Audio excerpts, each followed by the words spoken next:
Understand what is going on with the balloons and stuff in the new Apple. The video that you had us watch, it was like fireworks exploding in the background. And I was like, I don't Throughout the know. whole thing? No. Oh, thank just you. once. But I was like, The one I did no. yesterday, at some point, it's got balloons on. I'm like, what is this? I have no idea why. Okay, so we are picking up Act 2, Scene 2. We're going to try to get through quite a bit today.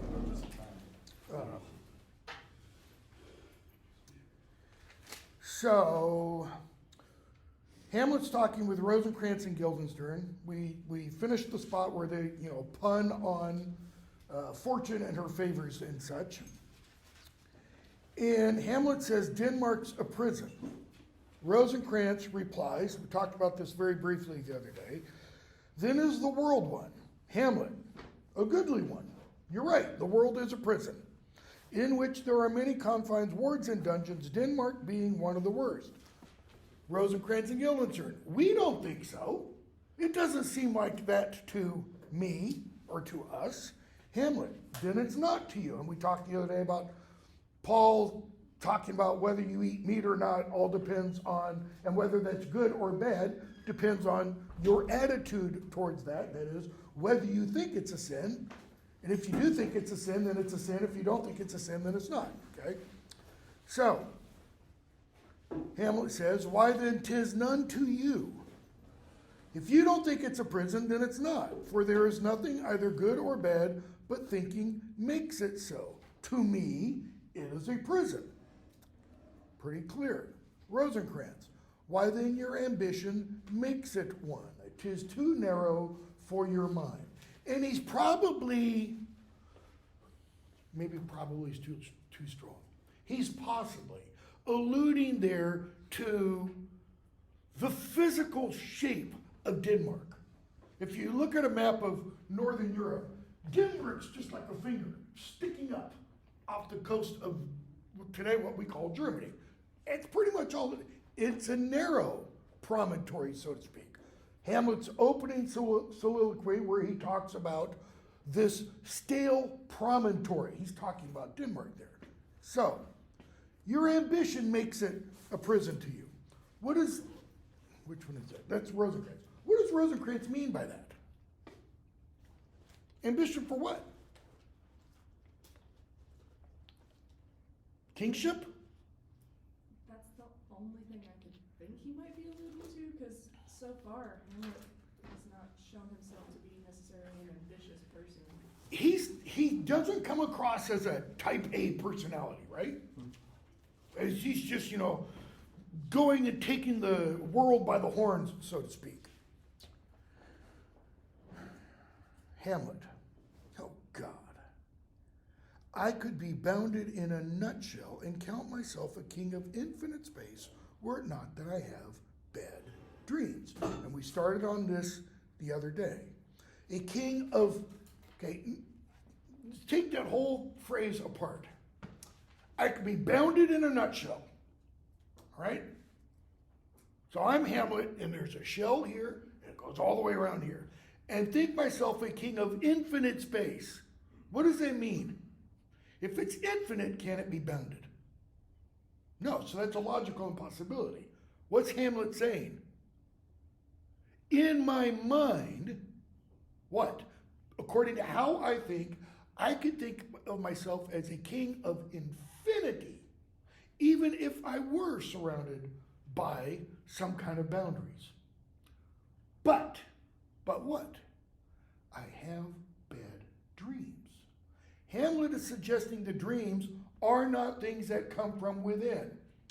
How many of you are familiar with the text, the story, A Christmas Carol? Not the film. Films are a little bit different. Most of them do include this, however.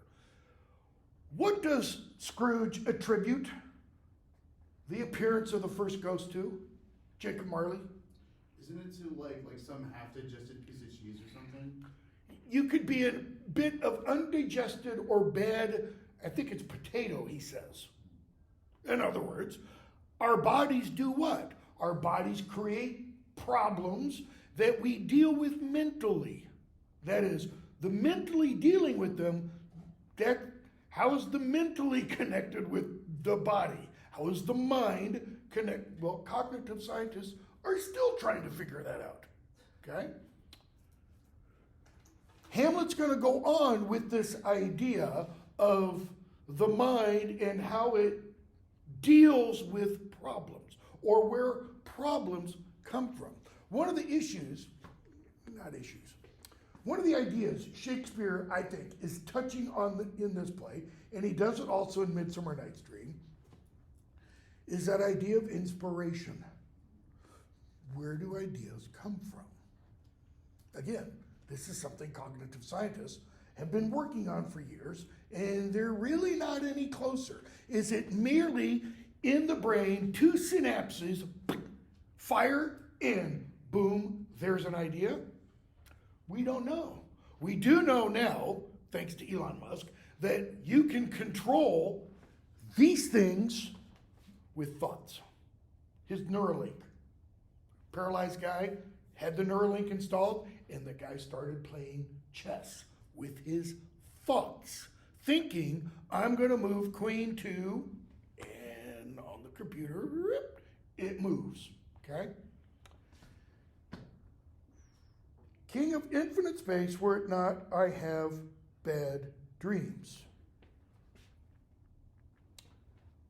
Guildenstern, which dreams indeed are ambition? For the very substance of the ambitious is merely the shadow of a dream. So, I'm not going to put it over there, I'm going to put it over here. He's introduced the word substance. We've already talked about substance, medieval pronunciation, and accidents earlier, okay? This is the essence of a thing, its isness, you know. The accident is its appearance. So, dreams indeed are ambition. Dreams equal, he's saying, Hamlet's ambition. Cool. For the very substance of the ambitious is merely the shadow of a dream. So, the substance of the ambitious, the essence, the isness behind the ambition, he says, is what? Is merely the shadow of a dream.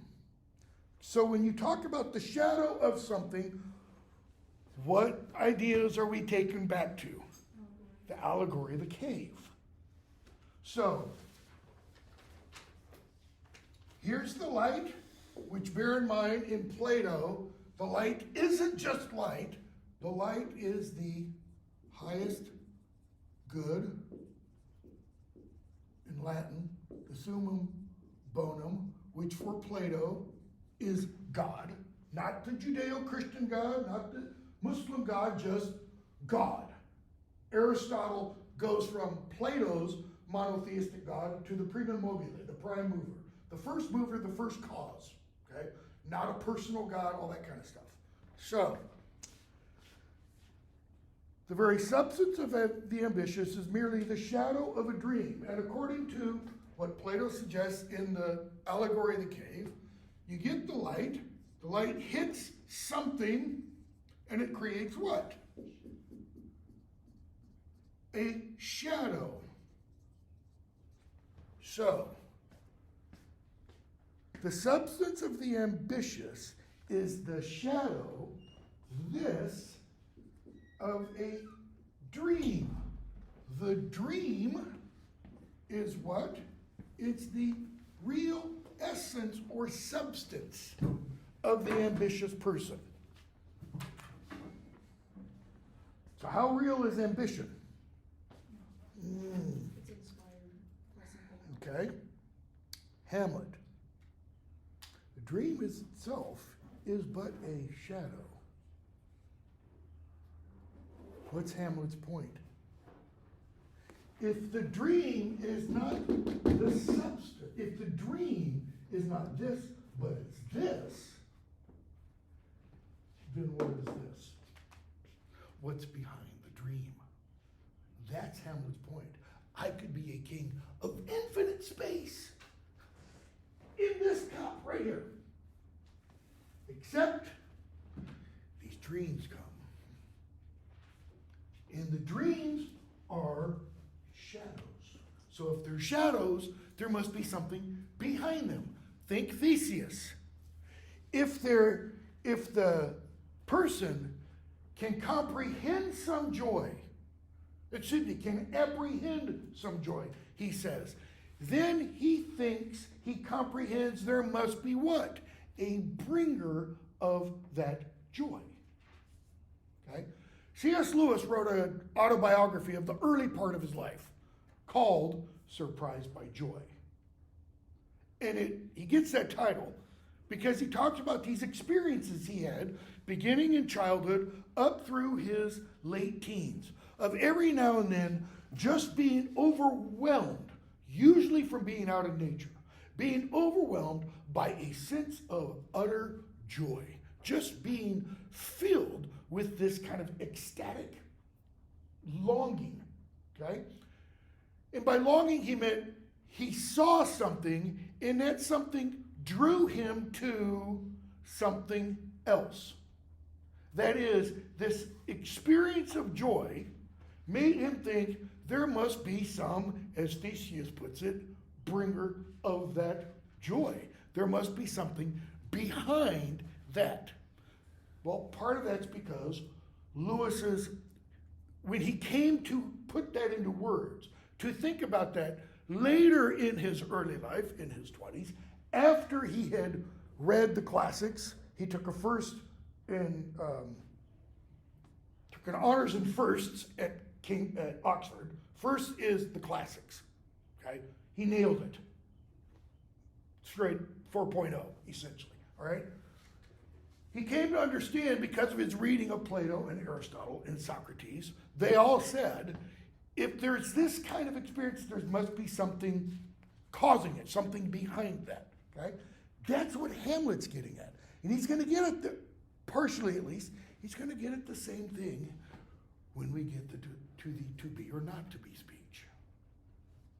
Because he's going to talk about dreams in that speech. Dreams and death. A dream itself is but a shadow. Notice, his point is, and if it is a shadow, there's got to be something behind it. Rosencrantz and Guildenstern don't necessarily pick up on that. Rosencrantz, truly, in other words, you're right, I agree. And I hold ambition of so airy and light a quality that it is but a shadow's shadow. Notice what he's still presuming. I don't have it written up there. Here it is. Ambition is your problem. Hamlet's now doing what? He's playing three-dimensional, level chess, so to speak. Where was he prior to his father's funeral? University. Studying what? One of Wittenberg's main academic areas, big academic strengths, was philosophy. What have Rosencrantz and Guildenstern been doing? We don't really know, but it's never suggested that they've been off to university. It's implied that they've been courtiers. What's the difference between a quote-unquote philosopher and a courtier? What do courtiers do? Just kind of hang out, right? They kind of hang out for what? The king, to serve a little. What is Washington, D.C. full of? Well, I shouldn't ask that. It's way too open and broad. Lobbyists, suck-ups, people feeding off the government. That's what courtiers do. Okay? Sorry, I don't mean to offer a political. I think most left and right would pretty much generally agree with that. So, Hamlet. Truly, I hold, Rosencrantz, I hold the ambition of so airy and light a quality that is, there's nothing to it, Hamlet. Why are you so ambitious? Notice, he hasn't agreed with the premise. that it is but a shadow of a shadow. In other words, there's nothing to gain by that. It's almost, I'm going to channel my inner Californian, born and raised California, 30 miles from Santa Cruz. It's like they're saying, hey man, take it easy. Smoke a joint. Just mellow out. They don't understand the woe that Hamlet has inside. So, Hamlet says, in response to that, then are our beggars' bodies. Beggars become this. Why? Because he's still talking this language. Then are our beggars' bodies and our monarchs and outstretched heroes. Outstretched, why? He means overtaxed, overemphasized, overpraised. Could also mean outstretched, like protectors. Okay? What? The beggar's shadows. Beggars are the bodies. The light hits the beggar, and what does it project on the ground? Monarchs, heroes, warriors. This is the first time Hamlet indicates or equates beggars with monarchs. It's going to come up again multiple times. Why? Because Hamlet is leveling humanity. He's saying, your high and mighty emperor is really nothing different than the guy standing at the side of the road with I'm hungry. Give me a few bucks. Or the guy sleeping under the bridge. Lear brings up that very same idea, which unfortunately we're not going to read. Lear, Act 3, I think it is, you have this storm scene. And Lear goes out in this storm and he strips naked. Not many plays, producers do this, okay? He strips naked so that the storm is just beating him. And he has his fool with him. And his fool is like, Lord, let's go inside where it's dry. And Lear has a moment of clarity. Because while he's in that storm, he meets somebody that he thinks is a beggar. He's not actually, but he's pretending to be one. And for a moment, Lear feels mercy towards this guy and says, where's pomp? Where's ceremony to him? And he recounts how he failed as a king to take care of the less fortunate. And he invites the beggar into the hovel with himself. It's a beautiful moment of clarity. I've got chill bumps all over just thinking about it. Because in that play, I am convinced, both my parents had Alzheimer's. I am 100% convinced Lear had Alzheimer's. And Shakespeare is describing somebody who is gradually losing his mind. Okay? All throughout the symptoms match 100%. And there have been a few scholars who have discussed that. Okay? So, then our beggars' bodies, our monarchs and outstretched heroes, the beggars' shadows. Shall we to the court? In other words, end of lesson. Why? Why does he say, shall we to the court? He's low key. He's going to prove his point. And that's where the shadows are. That's where the king is. So let's go mess around with the shadows. It's almost like he's saying, none of this is really real. He's also saying, I'm so far ahead of you guys. We can't talk. They don't get a clue of what he's talking about. Okay?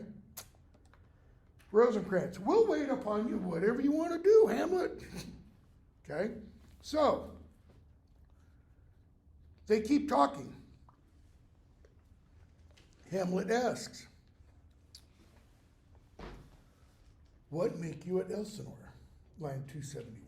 Why are you here? He's already asked them that once. Well, I'm here to visit you. Hamlet, no, come on, tell me. Were you not sent for? What should we say? What do you want us to say? Really, if you ask somebody a question and they reply, what do you want me to say? What does that mean? I'm not here. What is your truth? What is the truth you want to hear? If we would say, some people would say today. I would say, get the hell away from me. So, anything but to the purpose. That is, tell me anything. What's the but to the purpose mean? But to the point, but to the truth. Why does he say that? Because he knows that's what they're going to do. He knows they're going to lie to him. You were sent for. And there's a kind of confession in your looks. That is, he says you were sent for, and they're like, damn. Which your modesties have not craft enough to color. I know the good king and queen sent. To what end? For what purpose? By the way, when that word end shows up, it's got multiple meanings. It not only means like the conclusion of something, it more importantly means what is the purpose of something. It relates to the Greek word telos. What is something's purpose? What is its end? That has to do with its essence. Okay? Yes? It like means and ends. Like the Exactly. Means are the way you achieve that purpose. Okay? No, to what end? That you got to tell me that. Why were you sent? No, you tell me that, Hamlet. But let me conjure you, like put a spell, not literally. He says by the rights of our friendship. Tell me directly whether you were sent or no. Should we tell him? Hamlet, Guildenstern, we were sent for. And Hamlet says, and I'll tell you why. In other words, now I will say to what end you were sent. I have of late, line 296, but wherefore I know not, lost all my mirth. I've lost all joy. Forgone all custom of exercises, that is, all the things I normally would do to keep busy, I don't do anymore. And indeed, it goes so heavily with my disposition that this goodly frame, not this goodly frame, this goodly frame, the earth, seems to me a sterile promontory. This most excellent canopy points up to the sky, the air. Look you, this brave overhanging firmament, this majestical roof, freighted with gold and fire.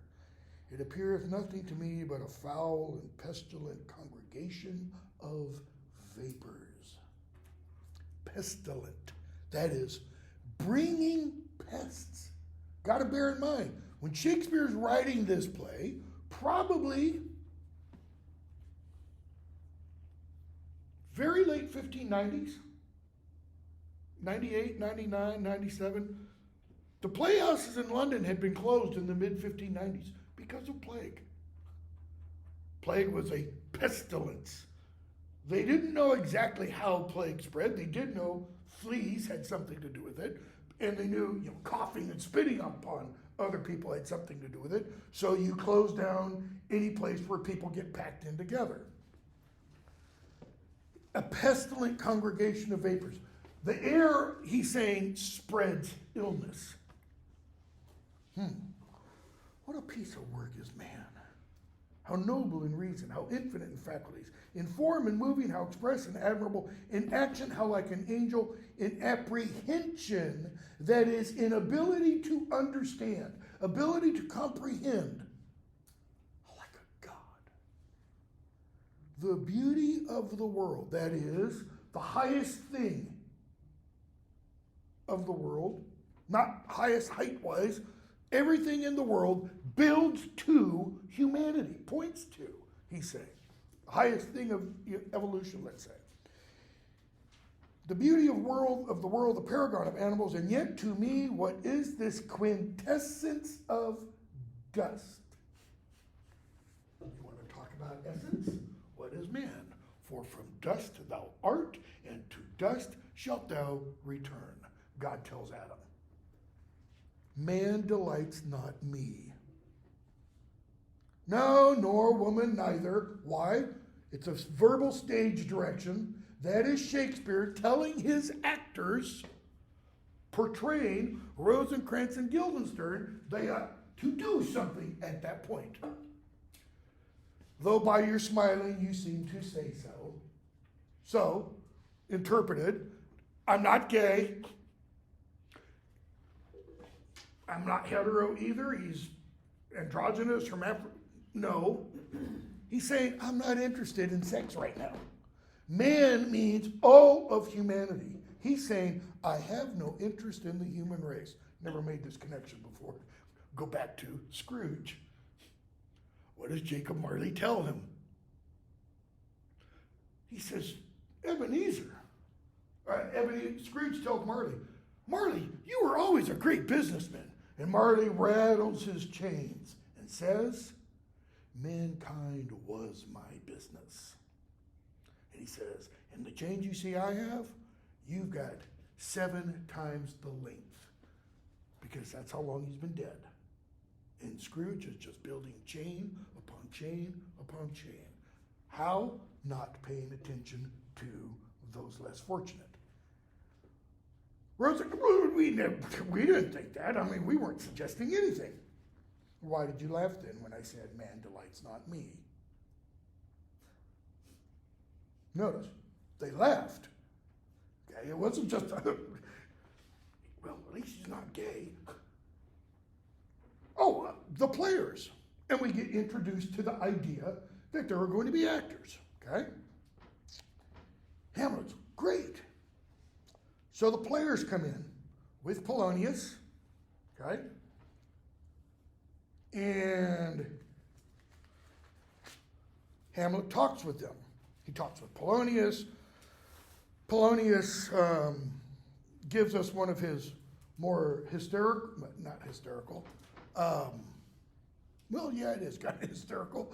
One of his more comedic speeches, talking about the actors that are coming in, the best actors in the world. This is $3.95 for either for tragedy, comedy, history, pastoral.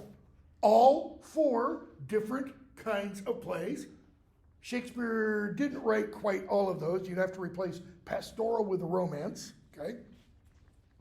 Pastoral, comical, historical, pastoral, tragical, historical, tragical, comical, historical, pastoral, etc. Prating fool, as Hamlet would call him later on. So, the players come in. Hamlet says to the first player, I heard you do a speech once. Do you think you could do that again? It's about, 'twas Aeneas' tale to Dido when he speaks of Priam's slaughter. Aeneas, the son of Priam of Troy, the other son, you have Hector's the one who remembered. Nobody remembers Aeneas. And he goes, yeah, I remember that one. And the first player gives the speech, okay? And the first player, when he gives this speech, should have tears running down his face. All right? Hamlet listens to all this, and as they start to leave, Hamlet grabs the first player and says, do you know the murder of Gonzaga? Yeah. I want you to do that one tomorrow night. He goes, okay. Could you memorize, say, some 16 lines? If I were to add them in, yeah, no problem. Why? He's an actor. They remember multiple plays.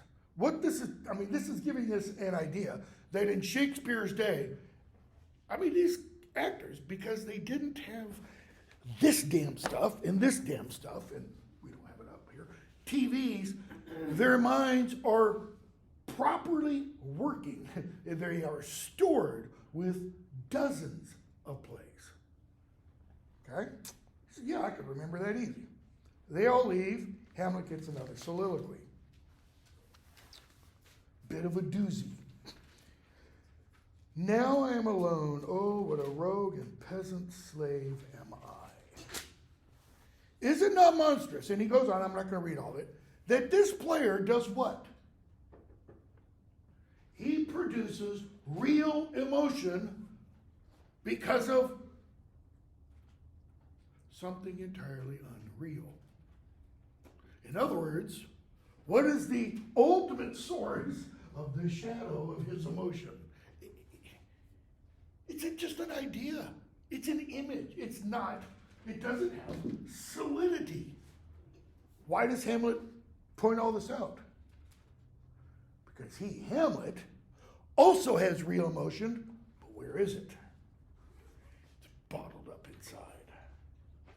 And he says, if I could let it out, it would put this guy to shame.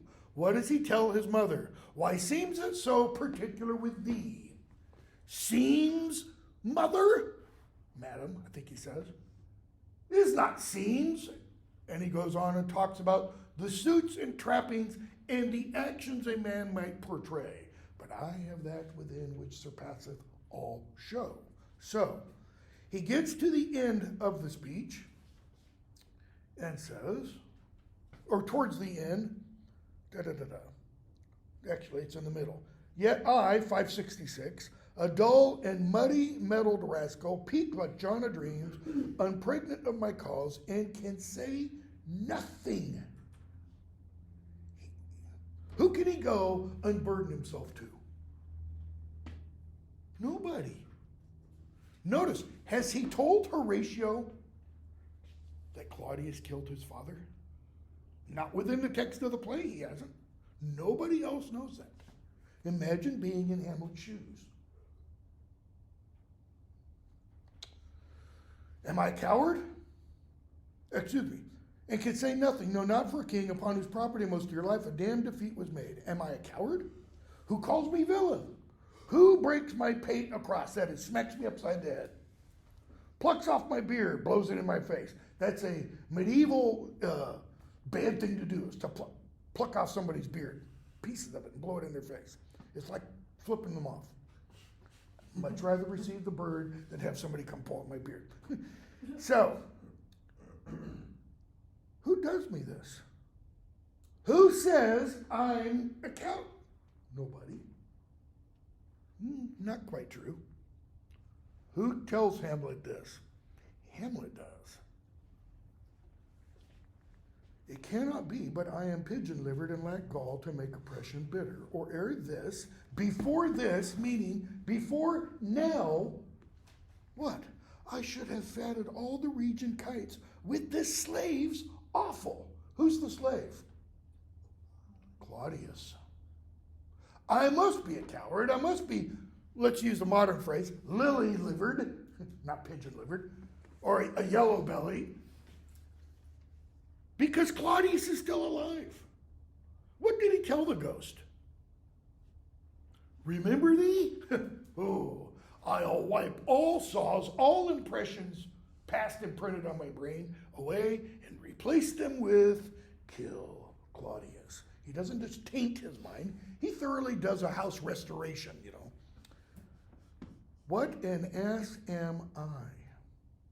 This is most brave. I, the son of a dear father murdered, prompter to my revenge by heaven and hell, asterisk, it's not in the text, this is my asterisk, must like a whore unpack my heart with words and fall a cursing. Is he prompted by heaven and hell? Okay, bear in mind, this is a soliloquy. These are Hamlet's deepest internal thoughts. Does heaven ever prompt revenge? No, not in the Christian tradition. Never. What? You get slapped on the cheek? Give them the other cheek. Someone takes your coat? Give them two coats. Someone takes your stuff? Don't ask for it back.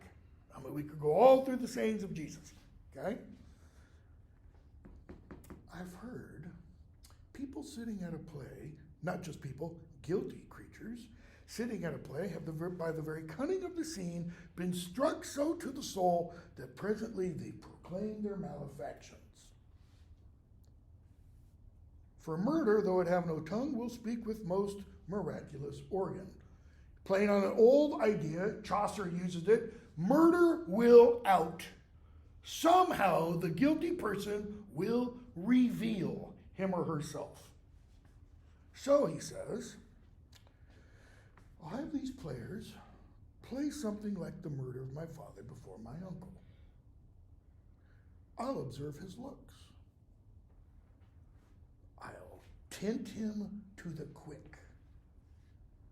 If a do blinch, what? Got him. That is, if he flinches, if he goes white, I'll know he's guilty. And then he kind of backtracks from something he said earlier.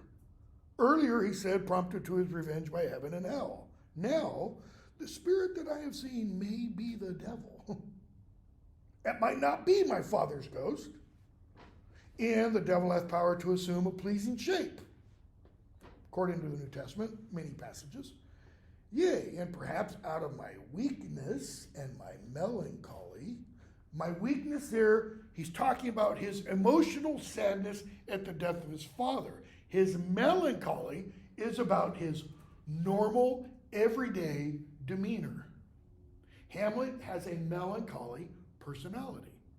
He naturally tends on the, let's look at the dark side of the clouds rather than the silver lining. I have a friend whose mother, former, now dead priest's wife, who used to say, behind every silver lining is a dark cloud. Okay, just think, let that sink in for a moment. That's a kind of a dark look at life. And he says, and as he is very potent with such spirits, that is, emotionally charged and naturally somewhat depressive, Satan is powerful with those kinds, he abuses me to damn me. So he says, what? I'll get proof. The play's the thing wherein I'll catch the conscience of the king. What is Hamlet telling us he needs before he can kill Claudius? Proof. He needs some kind of proof. Is really, if the king goes white during a play, is that proof? Maybe. Okay. 3-1. The king comes in with Polonius and Ophelia and Rosencrantz and Guildenstern and the queen. And it's almost like he walks out starting, and can you by no drift of confidence, blah, blah. We don't know what's wrong with Hamlet. He tells us he's distracted, but he won't say why. Okay? Nor do we find him forward to be sounded. That is, nor can we push him too far. He throws up roadblocks, so to speak. Queen, did he receive you well? Yes, like a gentleman.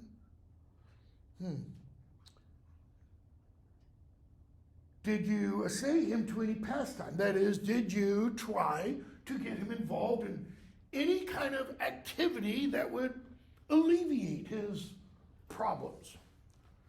Well, you know, there were some players who came in and he got all excited.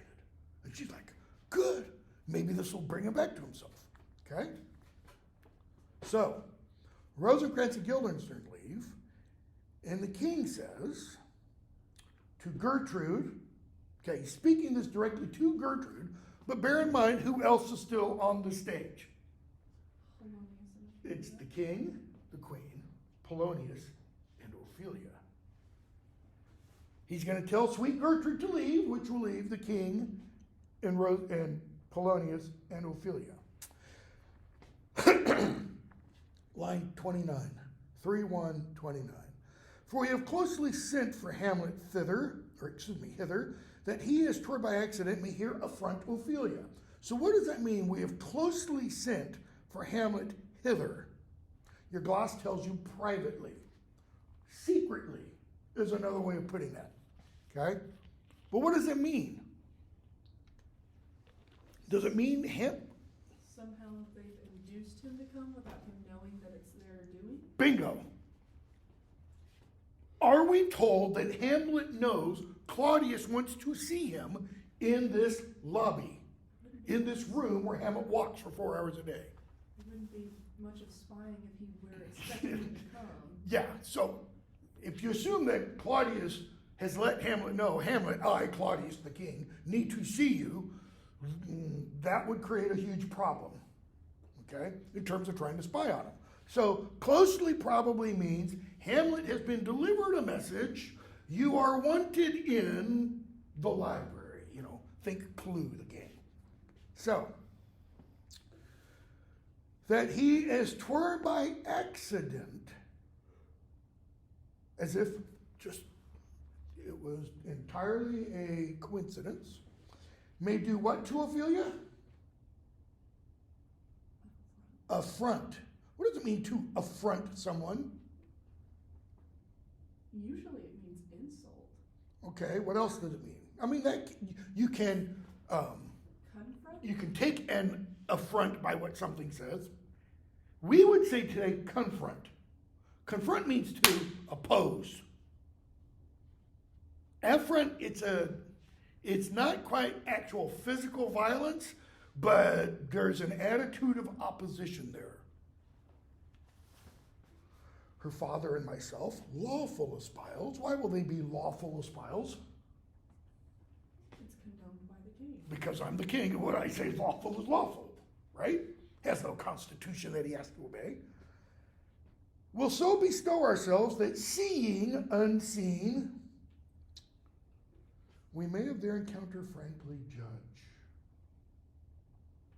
Frankly, honestly, truthfully, fully, completely. And gather by him as he has behaved, that is, gather by him by his actions and words, if it be the affliction of his lover now, that thus he suffers. So, he's going to confront Ophelia, and we will be placed so that we can see and hear everything. Pretty important. Bear in mind, who has listened to this? Ophelia. The queen says, I shall obey you, that is, I'll leave. And for your part, Ophelia, I do wish that your good beauties be the happy cause of Hamlet's wildness. Her good beauties doesn't only refer to her physical appearance. Her good beauties refers to her physical appearance and all of her virtues. Okay? Her honesty, her faithfulness, her loyalty, her chastity, etc. So shall I hope your virtues will bring him to his wonted way again. That is, will restore him to how he used to be, to both your honors. No gloss for to both your honors. What might that mean? I like it when there's not a gloss. Makes you think.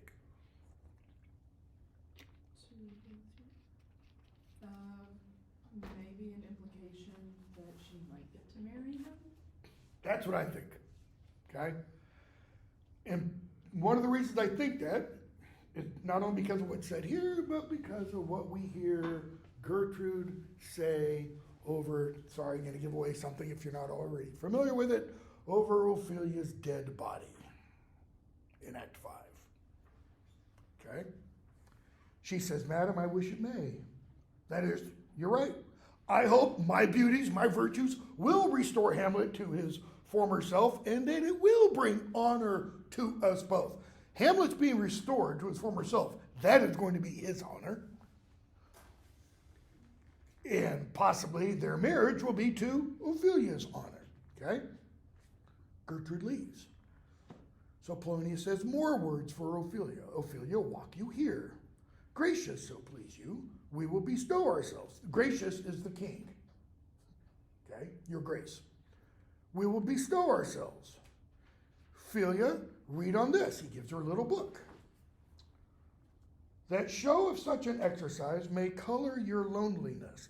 Line 45 for exercise, a religious exercise. The book she reads is one of devotion. Okay?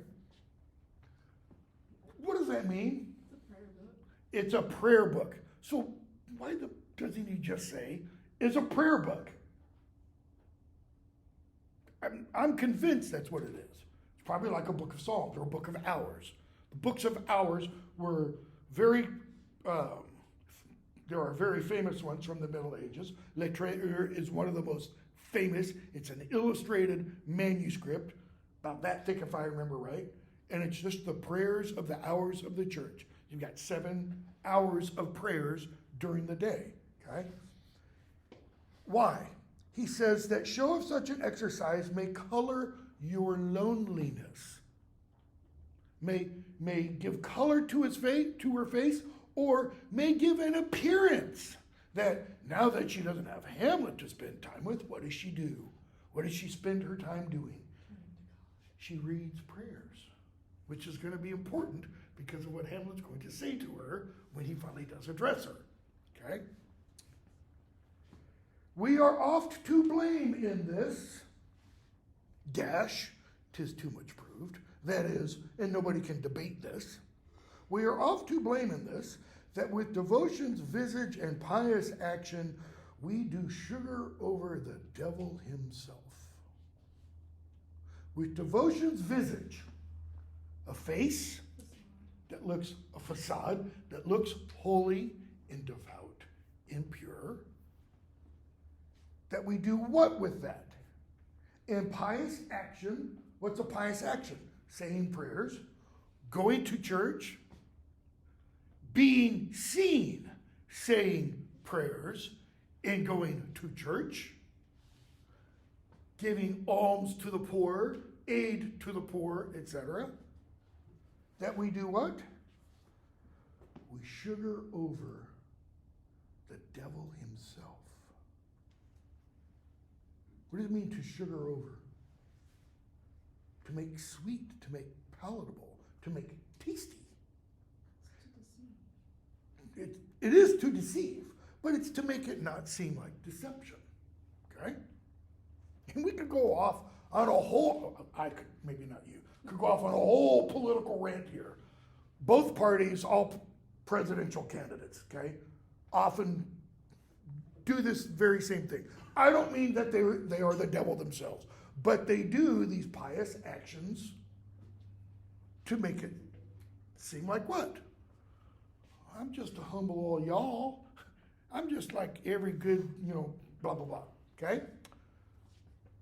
She hears all that. And the king hears that, and the king gives an aside. Bear in mind, again, in an aside, the other people on the stage don't hear that. Those are words for the audience. King, oh, 'tis true too. Like, damn, that hurts. How smart a lash that speech doth give my conscience. Ah, he has a conscience. The harlot's cheek, beautied with plastering art, that is, Max Factor, Maybelline, Revlon, is not more ugly to the thing that helps it than is my deed to my most painted word. He's tried to cover up his deeds with his painted words. Look at Claudius's first speech. First speech in the play. It was all about what? We brought joy to the sorrow of my dead brother's funeral. How? By marrying his wife. And you all agreed to it. That's a nice way to spread the blame. Okay? Polonius, here he comes. And we're told they withdraw. Notice they withdraw. The king and Polonius may retire behind an arras. The stage directions specify that they enter again near the end of the scene. Very important little detail. I mean, that's in your note. It's not in the actual text. What do they not do? The text, when after Ophelia says, "Madam, I wish it may," exit queen. When in other scenes, when Polonius and the king leave together, it's exeunt. King and Polonius. That means plural. They exit. They don't exit. They withdraw. Why? The king sets this scene up, And Polonius adds a little bit to it and says, we will position ourselves where we can view everything. Within the world of the play, let's say this room is the stage. Within the world of the play, let's say there's a door here, there's the door there, okay? If I'm in front of this door is a curtain, and in front of that door is a curtain. If I'm standing right here at the doorway and have that curtain drawn over me, I am still on the stage. If I go through the door and step outside, I am, for all intents and purposes, no longer existing. Okay? What's out there cannot be heard in here, even though we're going to have other scenes where we're going to hear someone say, there's a noise outside, indicating they can hear what's out there. Why is this all important? Because if they're on the stage, this is not a soliloquy. Okay? Who is on the stage? Hamlet comes in. Notice, enter Hamlet, bracket, Ophelia pretends to read a book. She's on the stage, folks. There is no way, according to the traditional definitions of literary terms, there is no way this is a soliloquy. It doesn't matter if Hamlet even comes out whispering, to be or not to be, because there's Ophelia. I don't want her to hear me, but you out there in the audience, you can. No, even if that were to occur, it's not a soliloquy. Okay? So where is Ophelia on the stage?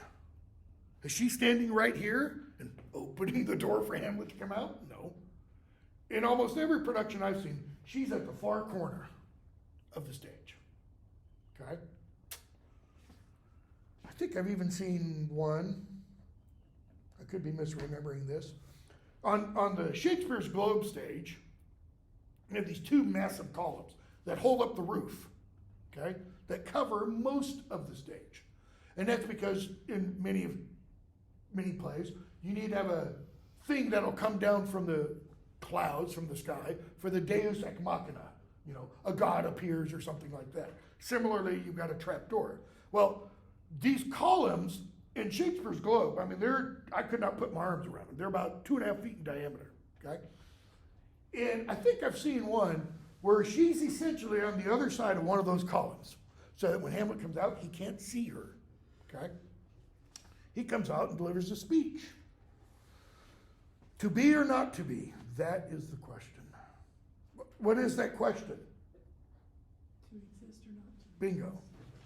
Whether 'tis nobler in the mind to suffer the slings and arrows of outrageous fortune, and I should throw out, or I should mention, on YouTube, I'll put a link to it so you can watch it. On YouTube, there is, I think there's one video that has multiple versions of this with various actors. The Telegraph, British newspaper, has a website that's for Americans, had a thing a couple months ago about, I think it was something like the top 10 Hamlets of the last, I don't remember what that's, 30 or 40 years. I'll put a link to that also, because you can, so that you can see how different actors and directors do this speech. I still think Richard Burton's from 1964 is by far the best.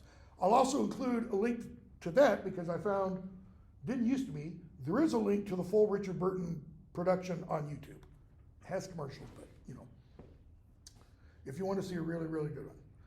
To be or not to be, that is the question. Whether 'tis nobler in the mind to suffer the slings and arrows of outrageous fortune, or to take arms against a sea of troubles, and by opposing in them, that's the question. Do you keep suffering the crap of this life, or take arms, knife, sword, gun, noose, and end those troubles? Well, if you opposing them, end them, what happens? To die, to sleep. Why to sleep? Because sleep is a standard metaphor for death. Poets, back to the ancients, have used that imagery, that death is nothing but a long sleep. And if it's a long sleep, what will happen? You will awaken from that at some point. To die, to sleep, no more. That is, nothing else. The no more, probably the more is referring back to the slings and arrows of outrageous fortune. And by a sleep to say we end, what's the first thing he mentions? The heartache and the 1,000 natural shocks that flesh is heir to. What are the 1,000 natural shocks that flesh is heir to?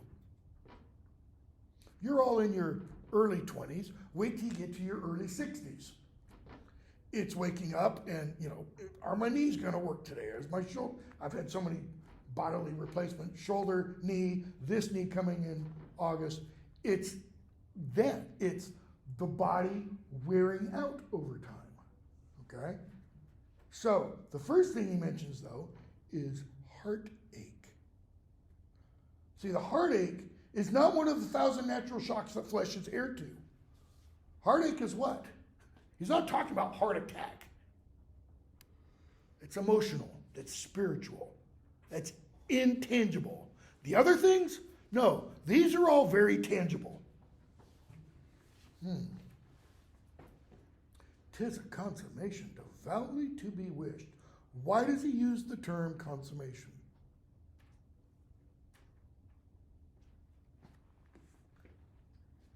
A couple reasons. One, the marriage is not complete until it's consummated, until the couple have sex on their marriage night, wedding night. You can be married and never consummate the marriage, and in the Catholic tradition at least, you're not married. You don't even have to ask for a divorce. It's just an annulment. That's how Henry VIII said he was able to marry his dead brother's sister, dead brother's wife, because his dead brother's sister would be his own sister. That's even worse kind of incest than the dead brother's wife. Catherine of Aragon. He said Arthur never slept with her. Why? Because they didn't have any children. It's not proof, anyways. But who's going to dispute with the king? Okay? So, what else is consummation? Consummation is the perfection, the completion of something. I don't mean completion, it just came to an end. Like, you can complete this course with a C, or D, or F, or an A. You can complete your college career. I'm not going to brag on Sarah, but I will. She mentioned, she's got three, my fingers don't work. 3 weeks left to maintain a 4.0. But there will be some dirty, rotten bastard who will make sure that doesn't happen, What else is it? In terms of that perfection, completion, Christ's last words on the cross, translated into English, King James, it is finished. Consummatum est doesn't just mean it is finished. It means it is perfected. That is, it's not just done, it's done, perfectly. Whatever the it is there, his life, etc. Okay? 'Tis a consummation devoutly to be wished. Paul said, to die is to be with Christ. To live, I gotta be separated a while longer. That's probably why it's the devoutly to be wished. Devoutly means religiously, with religious devotion. To die, to sleep, perchance to dream. When our kids were little, got a CD. It's called Perchance to Dream, and it's lullaby music, all strings and harps and that kind of stuff. Perchance to dream. There's the rub. Why? Because I could be a king of infinite space, bounded within a nutshell, were it not that I have bad dreams. For in that sleep of death, movie title, What Dreams May Come. Robin Williams, Cuba Gooding Jr., can't remember the actress, okay? Great film. Title comes from this.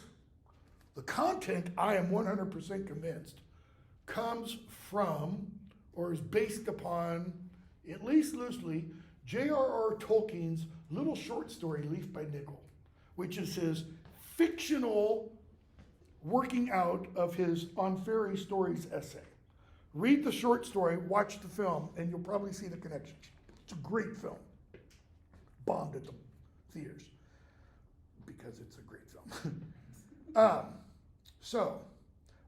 There's the rub. For in that sleep of death, what dreams may come when we have shuffled off this mortal coil, our flesh must give us pause. What does it mean, give us pause? From by the arms opposing in them. So as you're getting ready to slit your throat or pierce your heart with your knife, you have to think, okay, so what's going to happen after I die?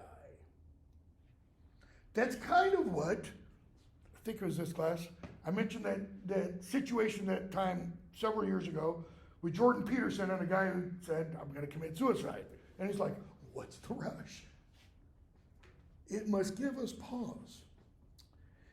There's the respect that makes calamity of so long life. That is, there's the respect, the stopping to pay attention, to think, that makes such a long life, what? A calamity. For who would bear the whips and scorns? And he starts to mention foils, as it were, for each individual. Things that oppose us. For who would bear the whips and scorns of time? One of Shakespeare's, if not favorite, one of the top two favorite themes. The other one is the appearance versus reality. What does time do to everything? Wears it all down. I'm from California. Our mountains, other than coastal range, are the Sierra Nevadas. Among the newest mountain range in Northern America. What's the oldest mountain range in North America? Rockies are actually even newer, if I remember correctly. It's the Appalachians, aren't they? The Smokies. Smokies are the oldest, and that's why they're relatively flat. I mean, they're not 10,000 feet high like the Sierras and the Rockies are, okay? The oppressor's wrong. Who's the oppressor? Anybody who's oppressing somebody else, okay?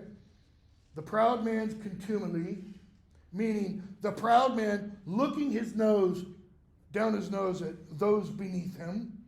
The pangs of, and he just kind of buries it in the middle, disprized love.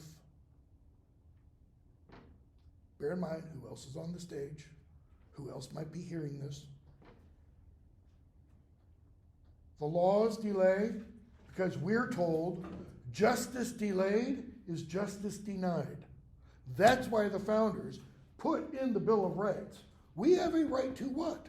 A speedy trial. Get it done and over with. As Hamlet will say, or as Hamlet said about the carousing during the night, it is a custom more honored in the breach than in the observation thereof. The laws delay, the insolence of office, and the spurns that patient merit of the unworthy takes. That is, those who are unworthy of merit. Other people patiently have to suffer beneath them. Win. What's the win? For who would bear the whips and scorns of time, and in all these other lists of the problems that confront us during life, when he himself might his quietus make with a bare bodkin. Quietus, death, bodkin, knife or dagger. Who would fardels, burdens, bear to grunt and sweat under a weary life, but that the dread of something after death, another movie title, the undiscovered country from whose bourne no traveler returns, puzzles the will. What does it mean to puzzle the will? What's a puzzle? Something you have to solve. Something you have to solve, something you have to put together. So if the will is what? Whole, then you achieve your goal. If your will is puzzled, then it gets taken apart into pieces. And what do you have to do? Before you can do something, you have to put it back together. It puzzles the will, meaning it disassembles it. It takes it apart so that the will is no longer active. It puzzles the will and makes us rather bear those ills we have than fly to others that we know not of. The phrase that we still hear today, used a lot, better the devil you know than the one you don't. Better the problems you can face here, you have to face here and now, than, see, because death is not like this door, than that one. Why? Because real death, unfortunately, doesn't have a window into it. We can't go, it's safe. We don't know what lies beyond death. We can go back and read Socrates' apology, if you know the story, or if you don't know the story. Socrates has had his trial in front of the Athenian Senate. He's found guilty of misleading the youth of Athens because he told them all the gods are false, there's only one God. And for that, he was accused of atheism. Go figure. And because he caused them to question their superiors. He's the originator of the question authority bumper sticker, all right? Why? He wants them to be wise. How do you become wise? Not by sitting and just taking what everybody tells you. You verify, you prove, you live, you experience, okay? But he's found guilty. And he's sentenced to die. He has to drink the hemlock, right? But his friends, Plato among them, according to Plato's dialogues at least, they buy off the guard so that he can escape. And he's like, escape? Escape what? They're like, you can leave Athens. As Samuel Johnson said about London, he who is tired of London is tired of life. It's a great quote, by the way. We used to include that on my Harry Potter flyer when I'd teach a Harry Potter course in London. Socrates said, he who cannot live in Athens, essentially, will not want to live anywhere else. Why? Because in Socrates' day, your identity was totally tied up with your polis. That's the idea of persona non grata. That's a person without grace. That means a person without a land, a person without a home, okay? He's like, no, I'm going to drink the hemlock. Plato and the others, but you're going to die. He's like, guys, have you heard nothing I've told you over all these years as your teacher? What is it we fear? What are all the things Hamlet talks about? All those kinds of things. What else do we fear? Maybe getting hit by a car. Maybe some, one of these days when I'm teaching, this is going to happen because I use it all the time. Some crazy student shows up to kill me and you all get caught in the crossfire, okay? Happens every year. Some crazy student shows up at university. If that's what we fear, look at this stupid thing, because that's what this is based on. This is going to happen. How often does it happen? More people get struck by lightning every year than die in a university from a gunshot, okay? What's the point? If you fear this is going to happen, what do you not do? You don't get up in the morning. You don't come to class. If you fear you're going to get killed by a car, you don't go out where there are cars. Socrates' point is, you fear things you know.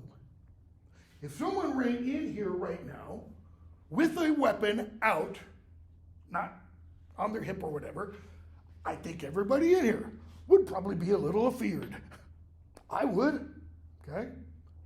But nobody's doing that, so I'm not afraid that that's going to happen. His point is, what do we know about death? It's the great unknown. That's what we know about death. If it's the great unknown, there is nothing to fear.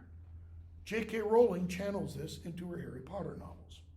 The first book, Harry Potter and the Philosopher's Stone, the character Albus Dumbledore says, Death is nothing but the next great adventure to the person who has a well-organized mind.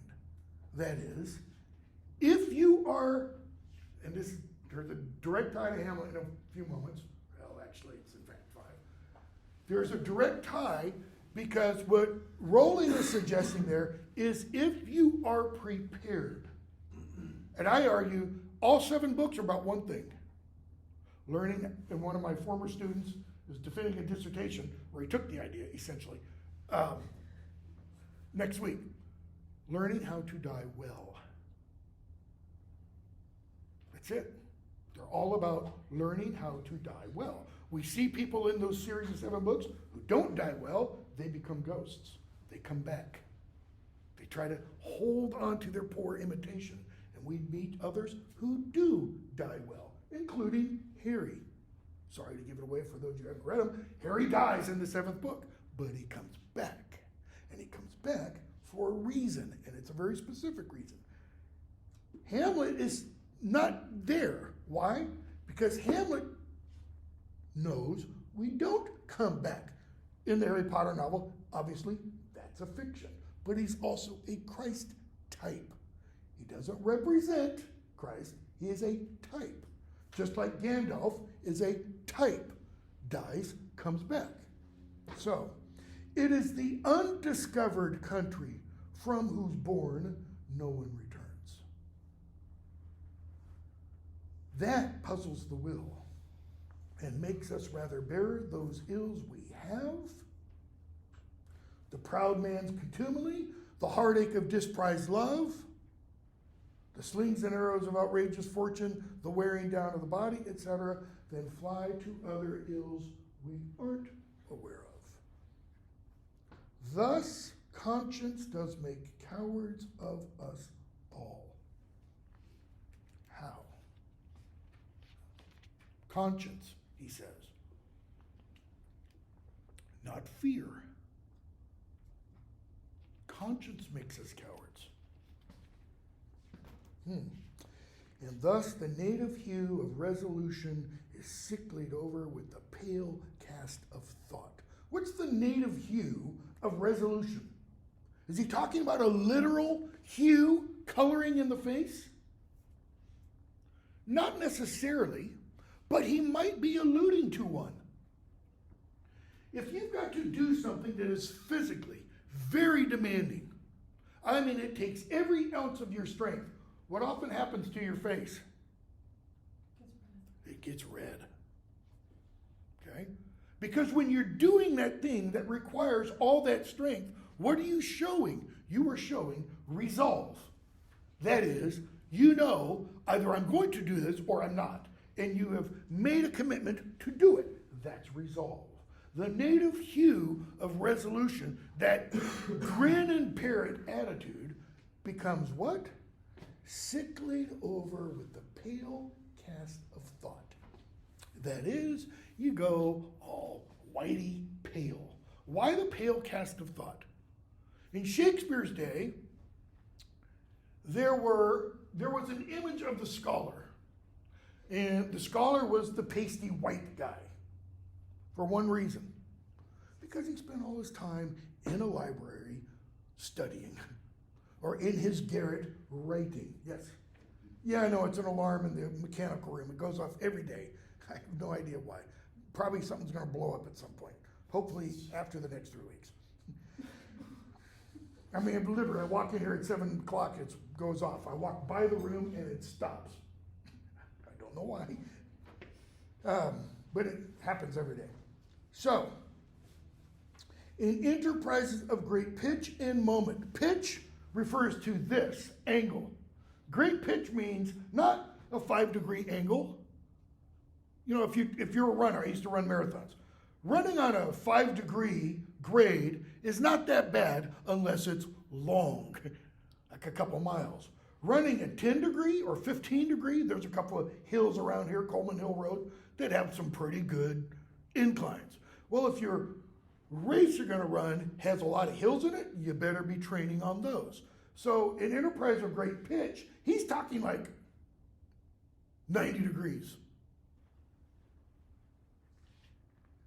and moment with this regard, that is, with thought, their currents turn awry. That is, the currents of thought and conscience turn that path aside and lose the name of action. Soft you now, to Pharaohphilia.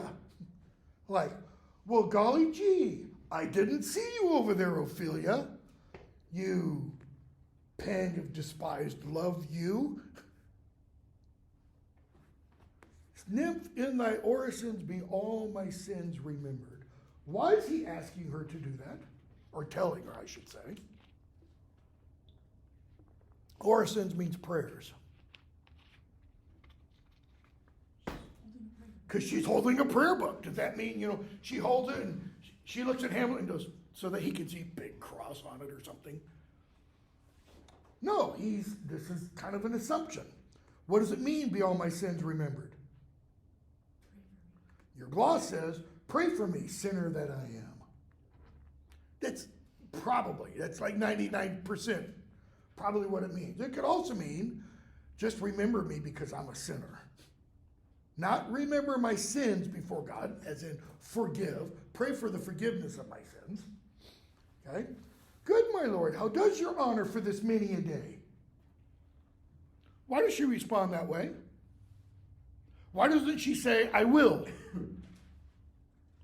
Why does she say, how have you been doing for the last several days? Because he hasn't seen her for the last several days. Why? She slammed that door in his face. I humbly thank you. Well. My Lord, I have remembrances of yours that I have longed to redeliver.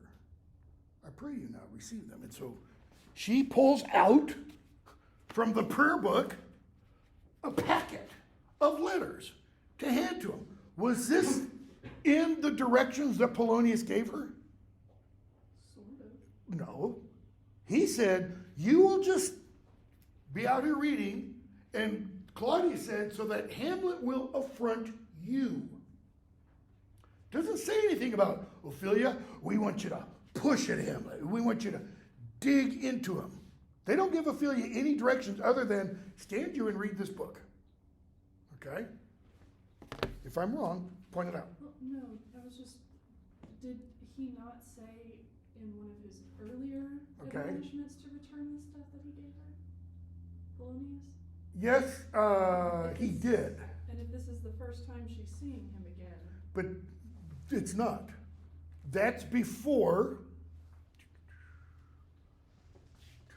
No, you may be right.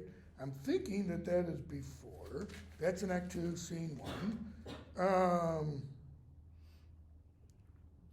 Have you given him any letters? She says, when Hamlet bursts into her room, takes her by the wrist, looks at her, stares at her, and then leaves, Polonius says, have you had any hard words? She says, no, but I did repel his letters and denied his access to me. Okay, that earlier part came when he says, return his letters and so on. That was before all this. Okay? So, it could be her now trying to do that. She repelled his letters, meaning she didn't accept any new letters. Actually, I don't know that he says return.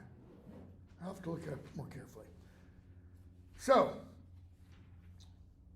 I have remembrances of yours, and she obviously sings. Hamlet, I never gave you up. What are you talking about? I didn't give you anything. My honored Lord, you know very well you did. And with them, words of so sweet breath composed has made the things more rich. What does she mean, words of so sweet breath composed? Did Hamlet write these things and then go and breathe upon them? What's the sweet breath? It's the ideas that they are infused with. She read these things and was like, Okay? But hold on to that thought. Their perfume lost. Take these again, for to the noble mind, Rich gifts wax poor when givers prove unkind. How have these things lost their perfume? How have they lost the import, the meaning they had before? Hamlet's actions. What actions has Hamlet had with her, other than the scene where he grabs her by the arm, looks at her like he's trying to memorize her face, and then walks away? You know, like this, like he just can't get enough of her face. He hasn't, other than that, he hasn't had any other interactions with Ophelia. Except for the ideas Polonius gave her about what his intentions would be. And Laertes. Tenders, he says, you call these things? In the fashion of the holy vows of love, fashion you may call it. And what does he do? He casts aspersions on all those things Hamlet had given her. He says, come on, don't be such a green girl. You think these are true vows of love. He just wants to get in your bed, Ophelia. So that now, what does she think about Hamlet's former protestations of love? Means to an end. In other words, lies. When she first received them, they were like honeysuckle on a spring day to her. Now, they're like roses rotting in a vase of foul, dirty water. They stink. Has Hamlet done anything differently to her between the time he gave them and now? Even that scene where he breaks into her room. How does Polonius interpret that? Love sickness. Look how he's dressed. Okay? Question to me is, why does Hamlet do that scene? Why does he burst into her room looking all lovesick? Is this part of an antic disposition? Or is this real on Hamlet's part? If it's not real, why does he treat Ophelia this way? When he does. The only thing I can assume is Hamlet thinks everybody's against him. And if you think everybody's against you, what word do we use to call that? He's paranoid. Not Horatio, though. So, she says, rich gifts wax poor when givers prove unkind. Unkind. Two meanings, not nice, but also not natural. How would the giver prove unnatural? She assumed when they were given that they were what? Holy vows of love, or almost all the holy vows of love. Now, it's not that. That is natural, because the quote-unquote holy vows of love within matrimony, what is that protestation of love? It's not just, I want you. It's what? It's also, I want what is best for you. See, the modern world, my opinion, has gotten totally screwed up. Love is all about me and my needs. The older perspective is love is always about not me and my needs, but you and your needs. Whether it's erotic love, one's erotic lover, or love of fellow man, wanting what is best for that other person rather than getting what I can get out of that relationship. So Hamlet, when she replies and gives him the things, Hamlet says, we have 1 minute, are you honest? And you've got a gloss, honest, truthful, but it also has its other Renaissance meaning, chaste. Chaste. Now, outside marriage, chaste means virginal, for men and women, applied in Shakespeare's day to both. Inside marriage, have sex like a bunny. Doesn't matter. As long as it's with your spouse. And she's like, my lord? What the hell are you talking about? Are you fair? Meaning, are you beautiful and are you just and honorable? So now he's asked about two virtues. Are you chaste And are you just and honorable? That is, do you have honor? What are you getting at, Hamlet? That if you be honest and fair, honest, truthful, and chaste, and fair, beautiful, just, and honorable, your honesty, your truthfulness, and your chastity should admit no discourse to your beauty. And there, when he talks about beauty, he's talking about discourse too familiar, dealings with your beauty. That is, using your beauty for what? Term you just used. As a means to an end. We'll have to stop there because it's 9:26. Did not get nearly as far as I'd hoped. But we got a ways. All right. So we're done with Act 2. So I'll put up a quiz. I put up a quiz over Act 1 yesterday.